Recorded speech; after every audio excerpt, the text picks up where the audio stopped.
គ្នាចឹងថ្ងៃនេះយើងជួបគ្នាម្ដងទៀតតាក់ទងនឹងភាសាអង់គ្លេស12ហើយយើងរៀនអំពី reading តាក់ទងនឹង travel experiences មានថាបទពិសោធន៍នៃការធ្វើដំណើរដើម្បីយើងអានអត្ថបទនឹងបានល្អយល់ពីអត្ថន័យក៏យើងរៀនអំពីពិបាកដែលយើងអត់ចេះសិនហើយយើងអាចអានអត្ថបទនឹងបានតោះចឹងទី1 elephant ដំរីទី2 trip មានថាធ្វើដំណើរទី3 ride jeep ទី4 oversea ក្រៅប្រទេសទី5 outdoor នៅខាងក្រៅ parents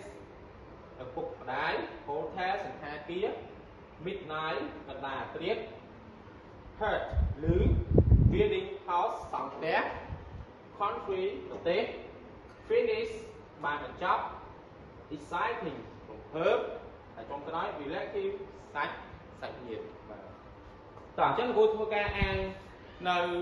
ពាក្យសំទោសអាននៅអត្ថបទរបស់យើងបាទអញ្ចឹងដល់គ្នាទៀងមួយលោកគ្រូដើម្បីយើងមើលថាតើពាក្យដែលលោកគ្រូសេលើក្តារខៀនហ្នឹងតើវាមានលើកនឹងដែរអត់បាទតោះអញ្ចឹងយើងមើលទាំងអស់គ្នាលោកគ្រូធ្វើការអានហើយអានបន្តគ្រូបកប្រែម្ដងណា I'm here in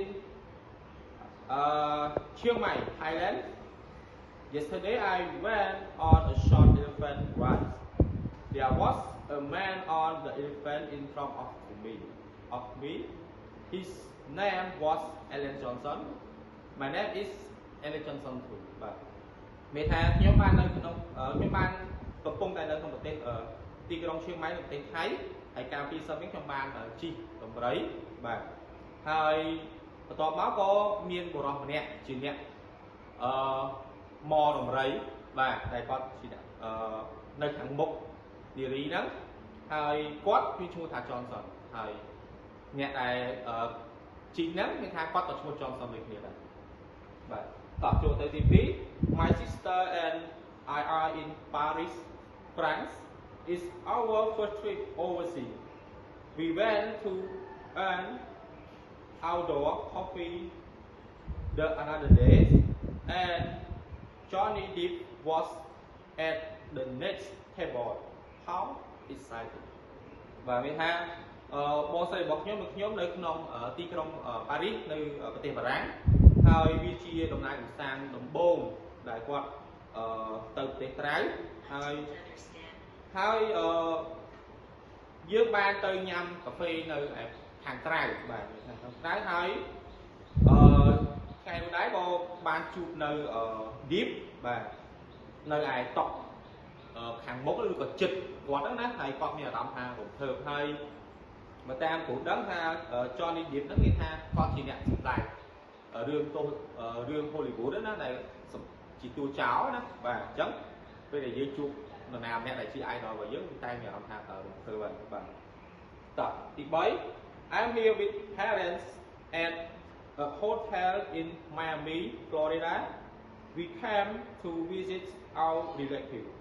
We all went to bed last night and about midnight. At 3 in the morning, we heard a fire alarm. តែគេថាខ្ញុំនៅជាមួយនឹងពុកម្ដាយរបស់ខ្ញុំនៅក្នុងសន្តាគារនៅក្នុងប្រទេសទីក្រុងបន្ទោម៉ាមីបាទរដ្ឋ Florida ហ្នឹងហើយគាត់បានទៅលេងសាច់ញាតិរបស់គាត់